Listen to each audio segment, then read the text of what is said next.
João capítulo 2, do verso 3 ao verso número 11. Acompanhe com atenção, com reverência. Esta é a palavra inspirada, inerrante, infalível de Deus. Diz assim o verso 3, ora, sabemos que o temos conhecido por isto, se guardamos os seus mandamentos. Aquele que diz, eu o conheço, e não guarda os seus mandamentos, é mentiroso, e nele não está a verdade. Aquele, entretanto, que guarda a sua palavra, nele verdadeiramente tem sido aperfeiçoado o amor de Deus. Nisto sabemos que estamos nele. Aquele que diz que permanece nele, esse deve também andar assim como ele. Amados, não vos escrevo mandamento novo, senão mandamento antigo, o qual desde o princípio tivestes. Esse mandamento antigo é a palavra que ouvistes. Todavia vos escrevo novo mandamento, aquilo que é verdadeiro nele e em vós, porque as trevas se vão dissipando e a verdadeira luz já brilha. Aquele que diz estar na luz e odeia seu irmão, até agora está nas trevas. Aquele que ama seu irmão permanece na luz, e nele não há nenhum tropeço. Aquele, porém, que odeia seu irmão está nas trevas, e anda nas trevas, e não sabe para onde vai, porque as trevas lhe cegaram os olhos. Amém. Deus amado, misericórdia, Senhor. Misericórdia, porque este texto é sagrado, Senhor. E sem Ti eu não posso fazer absolutamente nada. Deus, seja comigo. Faça-me fiel a este texto.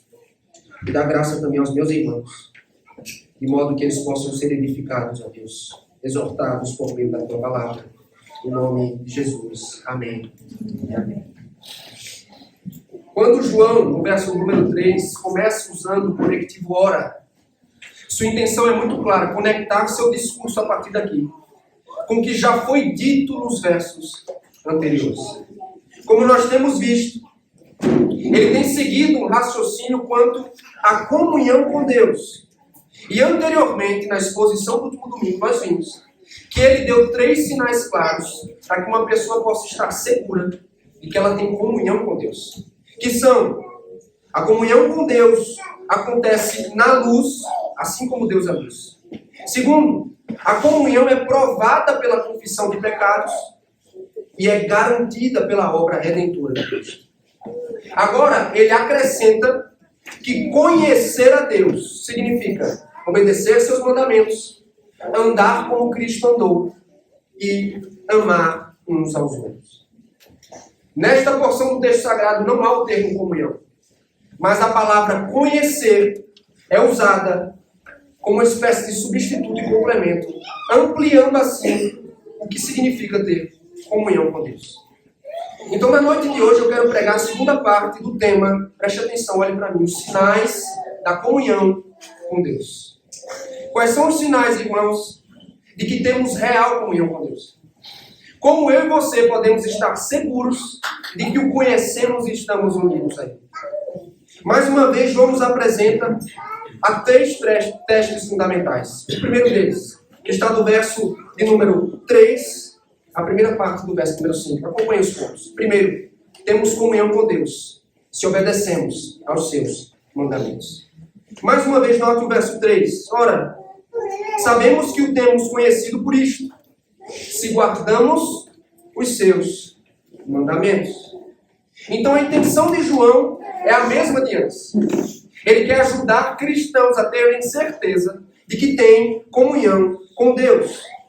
E segundo ele, a comunhão com Deus é provada não por uma confissão de fé vazia, mas por meio da vida do cristão. Então, para isso, ele faz uso de 2 verbos aqui, que em nossa língua podem parecer sinônimos, mas que não são, aqui no texto, possuem significados distintos, que são saber e conhecer. Com o primeiro verbo, irmãos, saber, João pretende passar certa segurança quanto a algo. É como se ele estivesse dizendo, irmãos, vocês podem saber, ter certeza, garantia quanto a isso que eu lhes estou afirmando. O segundo é o temos conhecido. Sabemos que o temos conhecido. É usado, vou usar uma linguagem técnica, mas vou explicar para vocês o que quer dizer, tá? É um verbo que é usado num tempo que apresenta um ato que é concluído no passado com efeitos no presente. Acho que não entendi nada. Vou explicar para você o que isso quer dizer. O termo conhecer, meus irmãos, é um termo que tem uma importância muito grande na Bíblia. Quando a Bíblia usa conhecer, ela não está usando o termo segundo sua conotação moderna, como a maioria de nós o entende, que é o quê? É o conhecimento racional, intelectual, conhecimento cognitivo. Só que, em boa parte das vezes, a Bíblia usa o termo conhecer com uma conotação profundamente pessoal. E eu vou dar alguns exemplos aos irmãos, a começar, você não precisa abrir a Bíblia nenhum deles, por Gênesis capítulo 4. Quando é dito que Adão conheceu a Eva, sua mulher, e ela concebeu e teve Caim. Então Moisés descreve o ato conjugal como o ato de conhecer. A união profunda do casamento é descrita nesses textos. Jesus usa a mesma expressão. Quando no Sermão do Monte, ele refere-se aos falsos profetas que afirmam ter comunhão com ele, ele diz: apartem-se de mim, vocês que praticam a iniquidade, nunca vos conheci. É claro, irmãos, que Jesus tinha conhecimento intelectual. Ele tinha a verdade dos fatos quanto àqueles homens. Mas o que ele está querendo dizer é: eu não tenho parte com vocês. Não tenho relacionamento com vocês. Não tenho comunhão com vocês. Portanto, conhecer a Deus, segundo o apóstolo João, não é apenas ter noção de sua existência. Não é apenas ter informação sobre Ele. Antes é ter relacionamento pessoal. Conhecer a Deus aqui é ter comunhão com Deus. É conhecê-lo íntima e pessoalmente. Então, acompanhe a linha de raciocínio, acompanhe o argumento. O desejo de João é passar segurança a seus leitores de que eles estão unidos a Deus por meio de Cristo e têm com Ele, como Ele. Então João responde: qual é a evidência que alguém pode ter, a partir da qual alguém pode ter certeza de que tem comunhão com Deus? Ele responde: se obedecemos aos seus mandamentos. Suas palavras aqui, irmãos, elas se assemelham muito com o que o próprio João registrou no Evangelho. Quando Jesus Cristo disse a seus discípulos: se vocês me amam, guardareis os meus mandamentos. Conhecê-lo, portanto, implica em amá-lo. E, consequentemente, nos conduz à obediência, que é a prova do amor. Não por acaso, nas Escrituras, como vou provar mais adiante, lei e amor estão sempre relacionados e unidos. Logo, o que conhece a Deus, isto é, está unido a Ele em comunhão, dá provas disso por meio da obediência aos seus mandamentos. Na sequência, vamos ao verso 4. Olha para o texto. Aquele que diz: eu conheço, e não guarda os seus mandamentos, é mentiroso, e nele não está a verdade. Então, como João o fez no capítulo 1, ele agora representa o inverso do caso anterior. Ele trabalha a partir de hipóteses, de indivíduos que se levantam com afirmações. E aqui, ele imagina um indivíduo que orgulhosamente, irmãos, alega ter sido salvo. Ele alega ter comunhão com Deus. Ele conhece ao Senhor, no entanto, ele não guarda seus mandamentos. E João Calvino é muito perspicaz quando ele diz que o conhecimento de Deus é sempre operante e eficaz. Ou seja, é impossível que o conhecimento do Evangelho não produza uma vida de obediência ao Senhor. Logo, uma pessoa que afirma conhecê-lo, mas anda nas trevas da desobediência, é mentiroso.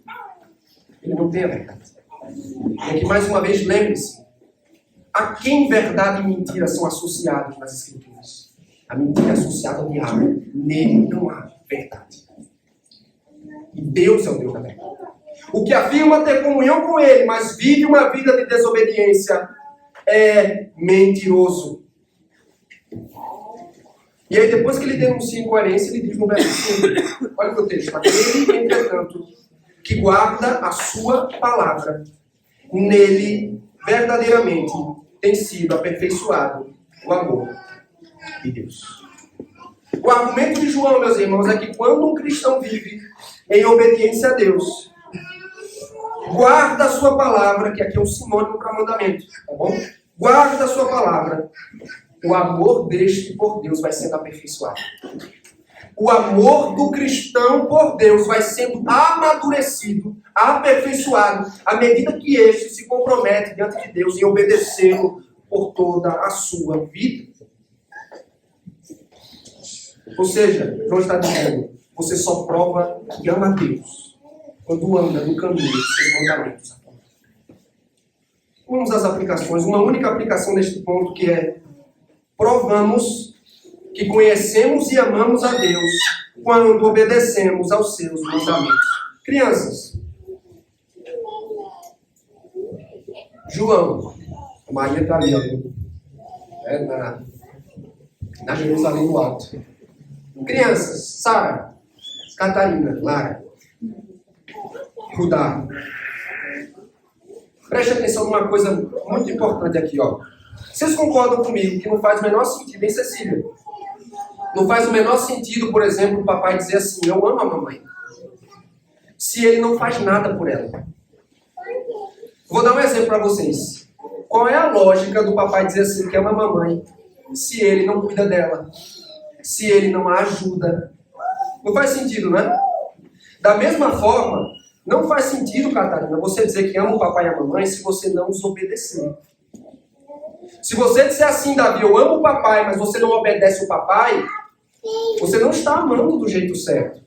Por quê? Porque amor é mais ação do que palavra. É mais o que fazemos do que o que a gente sente. Tá bom? Isso é muito importante, queridos, porque vivemos numa era onde as pessoas são reféns de seus sentimentos. Uma epidemia de sentimentalismo. As pessoas são absurdamente sentimentais. E elas não entendem esse ponto muito importante. Se me amais, guardareis os meus mandamentos. O que eu quero dizer é o seguinte, olhe para mim. Deus não quer saber se você tem um friozinho na barriga quando ouve o nome dele. Eu sinto um negócio aqui dentro. Ele quer saber se você dá provas de verdadeira obediência. E assim o amor que você tem por Deus é provado. É o amor a Deus na prova ou na forma de obediência, irmãos. E antes de tudo, me permita corrigir um mal-entendido que há na cabeça de muitos cristãos. Tenha cuidado quanto à motivação para a obediência. Porque quando somos chamados a obedecer, não obedecemos para ganhar a salvação. É o que muitos cristãos têm na cabeça. Só que conforme fica muito claro aqui, se você tem acompanhado a série, João não está conduzindo os leitores nessa direção. Ele está dizendo, vocês já foram redimidos. Vocês já foram perdoados. Então é o perdão que motiva a obediência. Tanto que quando nós vamos ver o contexto no qual a lei foi entregue, lei esta que lemos no culto, Deus não diz, obedeçam que eu vou redimi-los. Sabe como é que começa os 10 mandamentos? O Senhor diz assim, ó, presta atenção, eu sou o Senhor teu Deus, que te tirei da terra do Egito, da casa da servidão. Deus está dizendo assim, ó, eu já redimi vocês, a obediência à lei vai ser uma resposta à salvação que vocês já receberam. Essa é a dinâmica. Redenção e obediência. Evangelho e lei. Então, meu querido, você não é chamado a obedecer para ser salvo. Você é chamado, se tem fé em Jesus Cristo, a obedecer porque já o foi.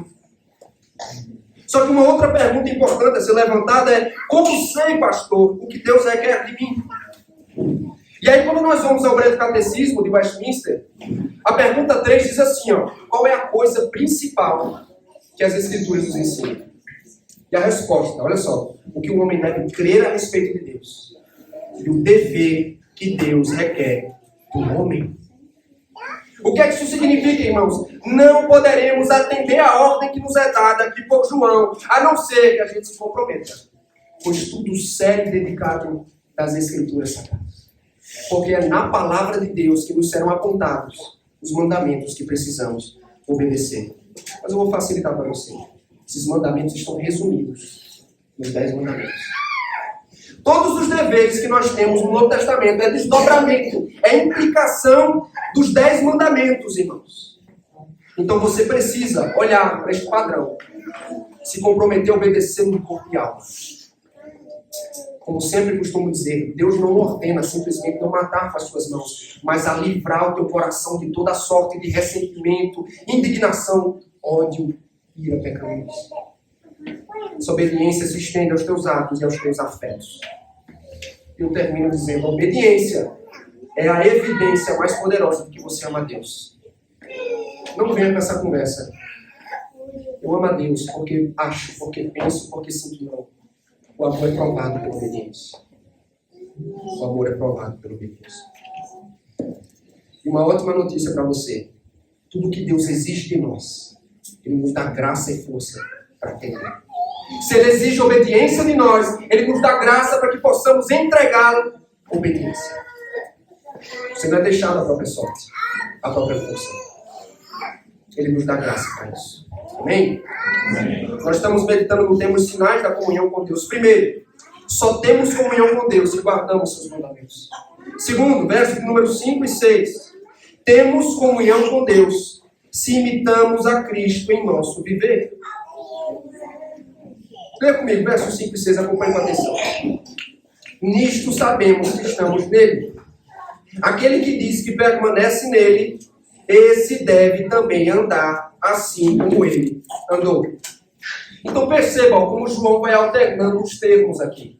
Quando ele começou o discurso, ele usou o termo comunhão.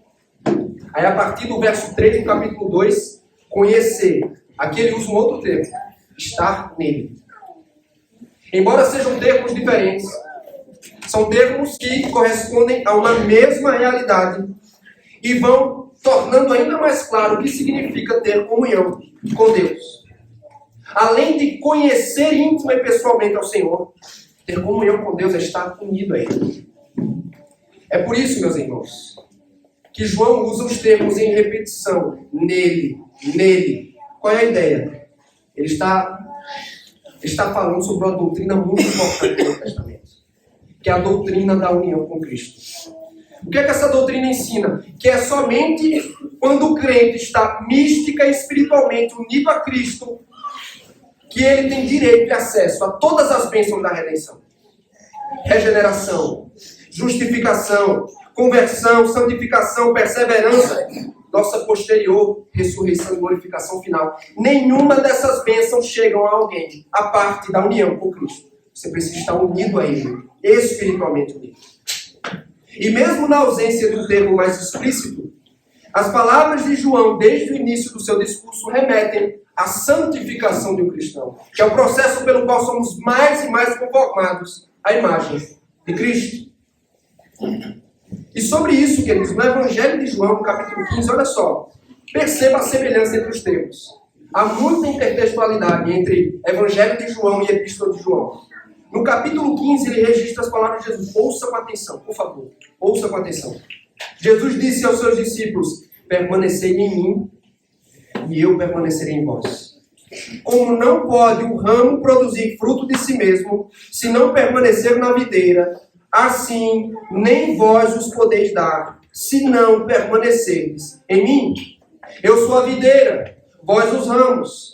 Quem permanece em mim e eu nele, esse dá muito fruto, porque sem mim nada podeis fazer. Você percebe a semelhança dos termos? Permanecer em mim, nele. O que é que João está pensando, irmãos? Está pensando nesta mesma dinâmica aqui na epístola também. Ou seja, o cristão pode ter certeza, garantia, de que está unido à videira desde que produza fruto. O que fruto é esse? Andar como ele andou. O que anda como ele andou. A quem o autor está se referindo, meus irmãos? Quem é ele sobre quem João fala? Né? Para resumir toda a discussão acadêmica, é Cristo. O pronome que João usa aqui é sempre usado na carta em referência a Cristo e em algumas ocasiões usando diretamente a Cristo como exemplo para o seu povo. Sendo assim, conhecer a Deus e estar unido a Ele é comprovado este fato quando aquele que o conhece anda como Ele andou.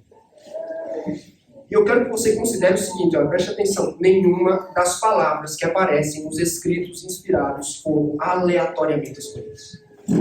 Os apóstolos pensaram Em cada uma delas. E eu quero lembrá-lo do contexto da carta. João está combatendo uma heresia que ataca a encarnação de Jesus Cristo. Então, quando ele diz assim, andar como ele andou, não é linguagem poética, irmãos. Ele não está simplesmente embelezando o discurso, ele está dizendo, Jesus Cristo foi um homem de carne e osso que andou e viveu nesta terra. Portanto, todo aquele que afirma estar unido a ele deve viver como ele viveu. Cristo é o padrão para o procedimento dos que estão em comunhão com ele. Como é que Cristo viveu, meus irmãos? Para resumir, vou usar as palavras do mesmo. Ele disse assim, porque eu desci do céu não para fazer minha vontade, mas para fazer a vontade daquele que me enviou. Cristo, queridos, viveu uma vida de obediência perfeita. Ele obedeceu ao Pai. Então, os que estão unidos a Ele precisam imitá-lo no estilo de vida de completa obediência. E vamos às aplicações. Preste atenção, olhe para mim. A aplicação deste ponto é óbvia, meus irmãos. Precisamos viver uma vida de imitação a Cristo. Precisamos imitar a Cristo, andar e viver como Ele viveu. E diante de uma ordem como essa, muitos levantam uma objeção sincera, lógica. Pastor, como seremos capazes de viver como Ele viveu? Como eu serei capaz de andar como Ele andou? Porque estamos falando do Redentor perfeito, impecável, achado sem pecado. Ele é perfeito, eu não sou. Como é que eu vou andar como Ele andou? E de certa forma, meus irmãos, o apóstolo está consciente da nossa imperfeição. Ele não está ignorando o nosso estado caído. E ele sabe que, de certa forma, nós nunca conseguiremos andar perfeitamente igualmente a Cristo. No entanto, esse é um ponto muito importante. O mandamento não é diminuído. A obrigação do mandamento não é reduzida por conta da nossa incapacidade. Ele não perde seu sentido, sua validade. Só que, ainda que nós não consigamos entregar perfeita conformidade, pela graça de Deus, olha só que coisa maravilhosa. Ele espera e aceita a nossa obediência em Cristo. Então, nós não conseguimos oferecer obediência perfeita. Ainda assim, Deus recebe nossa obediência por causa de Cristo. E aí, o que é que isso significa?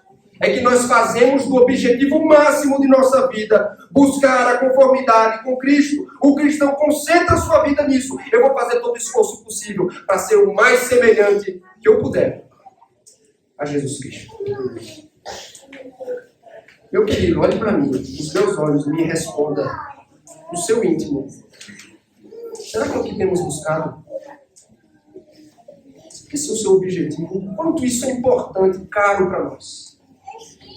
Será que você olha para Cristo e o vê simplesmente como um salvador impessoal, alguém que lhe oferece algo? Ou você olha para Ele e você diz assim, este é o meu padrão. Este é o exemplo perfeito o qual preciso perseguir. Porque, meu irmão, minha irmã, todo o propósito da redenção vai ser consumado nesse objetivo. Sabe para que Deus salvou você? Não é só para que você vá lá para o céu pulando de alegria, não. Acho que a gente vai pular muito de alegria lá. Nos jubilar na presença de Deus. Mas sabe como é que o processo da redenção vai ser consumado? O apóstolo Paulo escreveu dizendo o seguinte, olha. Porque Deus os predestinou, os que de antemão conheceu, também os predestinou para serem conforme a imagem de seu Filho. Sabe como é que o propósito da redenção vai ser consumado? Com Deus apresentando ao seu Filho uma multidão de irmãos perfeitos semelhantes a Ele. Esse é o propósito de Deus. Nos fazer perfeitos, nos apresentar semelhantes a Cristo naquele dia. Só que esse propósito começa a acontecer aqui. O que nós chamamos de santificação. Você está sendo santificado, moldado, purificado. Até aquele dia. O processo começou. E ele não pode parar. O objetivo segue o mesmo, meus irmãos. Mesmo no mundo caído, mesmo com as nossas imperfeições, buscar conformidade com Cristo. É o que temos feito, é o que temos feito. É o que você tem se esforçado para fazer. Mas, pastor, o que é que isso significa na prática? O que significa na prática andar como Cristo andou? Eu vou dar alguns exemplos. É começar a manifestar o caráter de Cristo. Cristo odiava o pecado. E nós precisamos odiar. Cristo amava a pureza, a santidade. Precisamos ter o mesmo zelo pela pureza que Cristo tinha. Cristo não viveu para fazer a própria vontade, mas para fazer a vontade do Pai. Ou seja, meu querido, seja na igreja, seja na família, no trabalho, em qualquer esfera da vida, se queremos andar como Cristo andou, precisamos viver para a glória de Deus.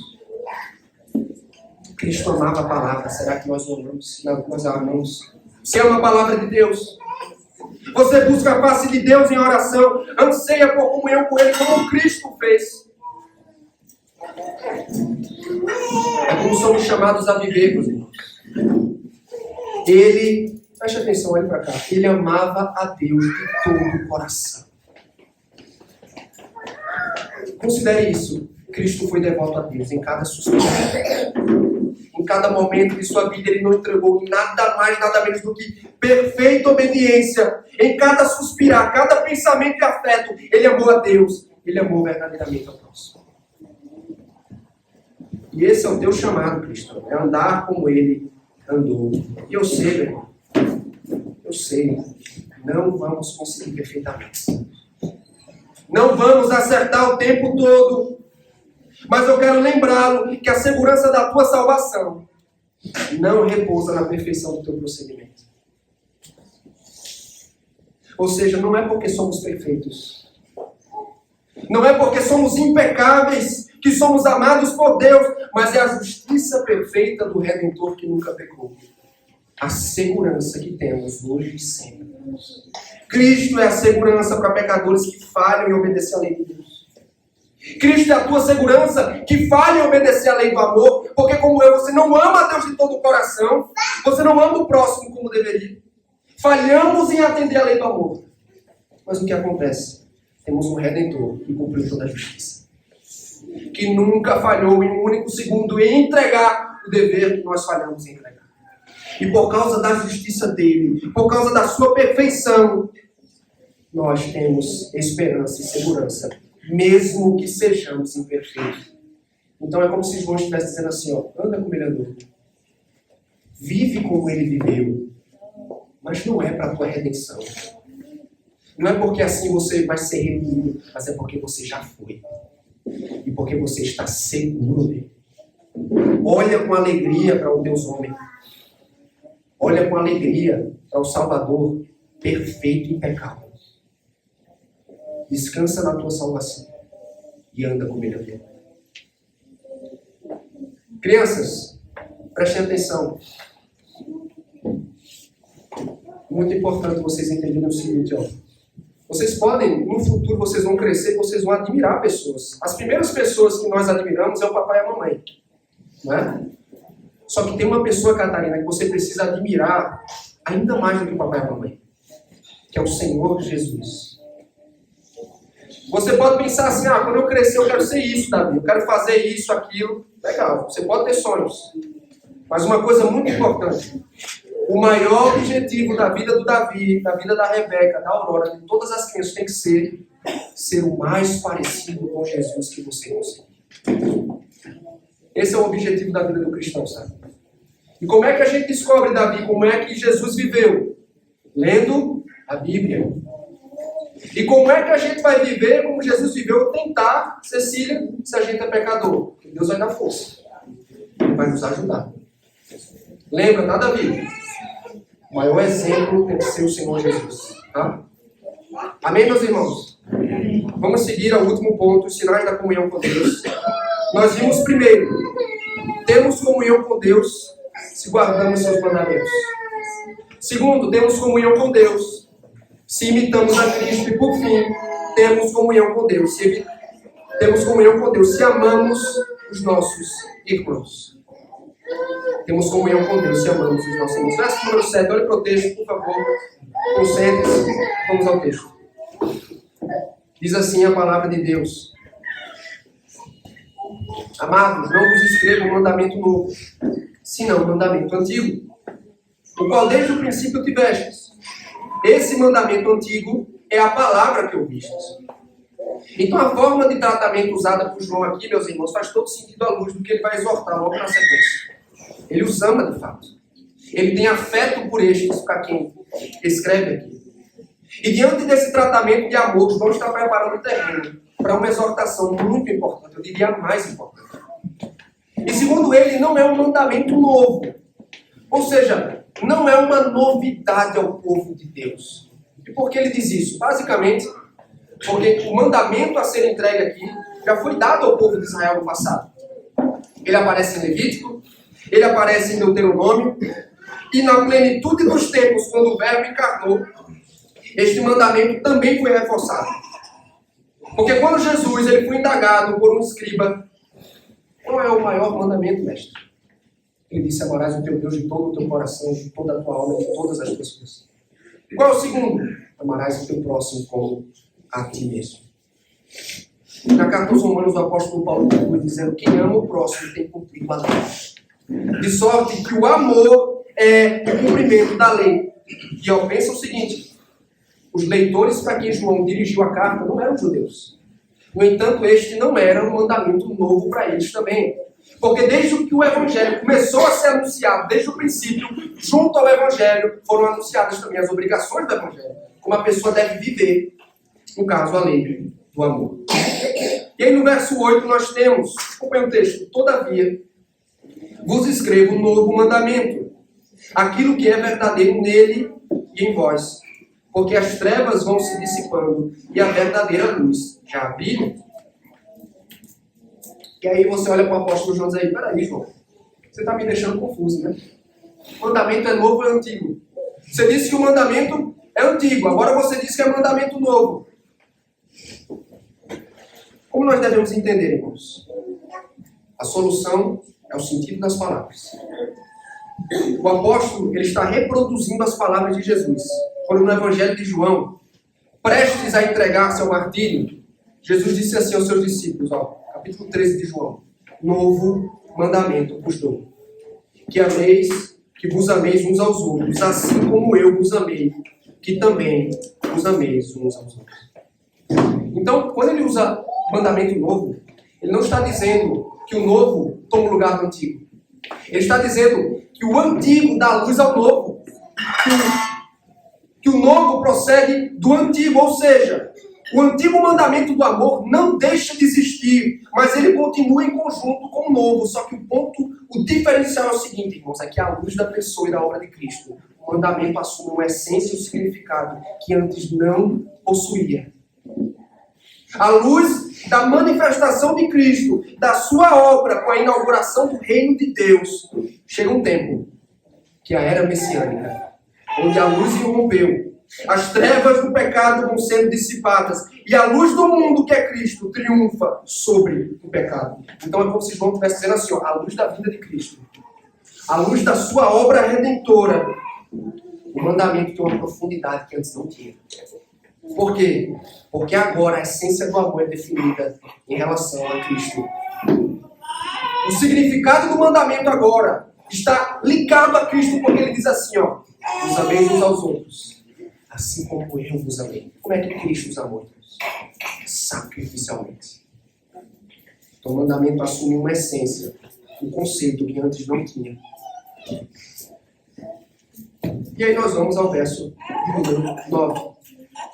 Que diz, 9 e 10. Aquele que diz, olha só, essa é a implicação prática, tá? Aquele que diz estar na luz e odeia seu irmão, até agora está nas trevas. Aquele que ama seu irmão permanece na luz e nele não há nenhum tropeço. Então, olha para mim, presta atenção.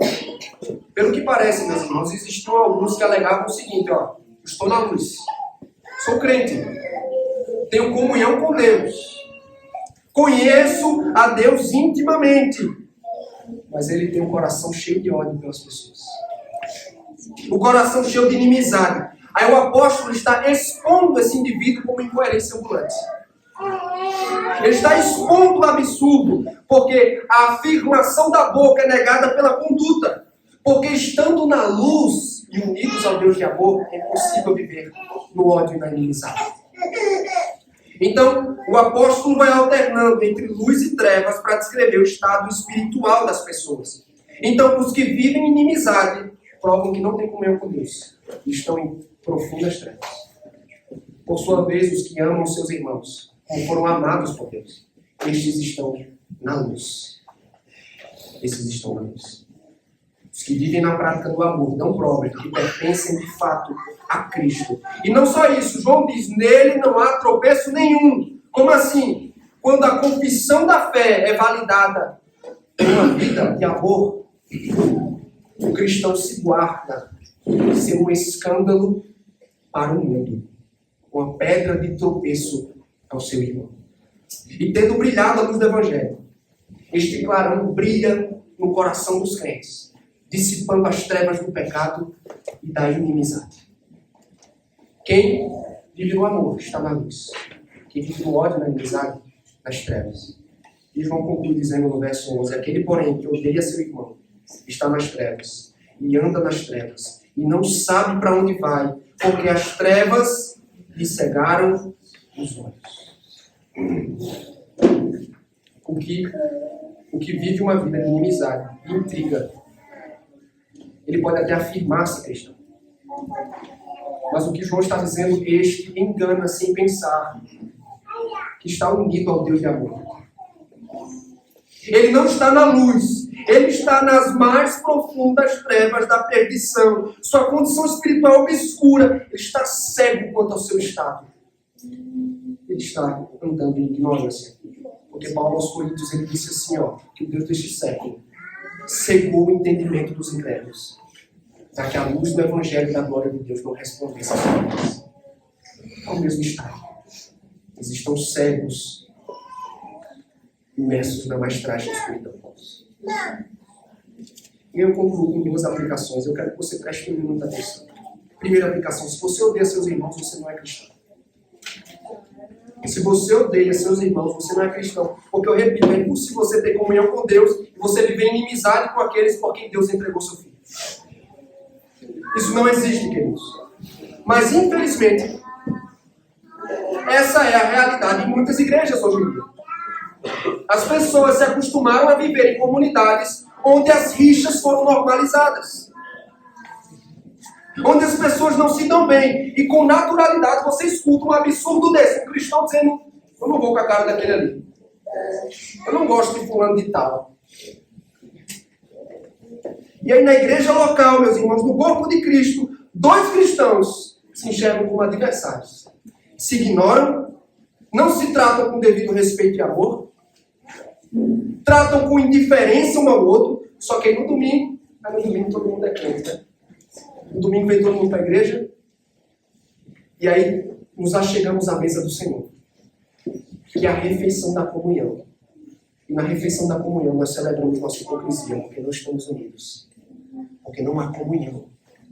Porque irmãos comportam-se como adversários. Meus irmãos, isso é gravíssimo. Talvez na igreja de onde você veio as coisas eram assim. E talvez seja como você se acostumou a tratar seus problemas. Mas aqui, as coisas não serão assim. As coisas não serão assim. Porque crentes não podem viver em inimizade uns com os outros. Porque se você o faz, você prova que nunca entendeu o Evangelho do amor.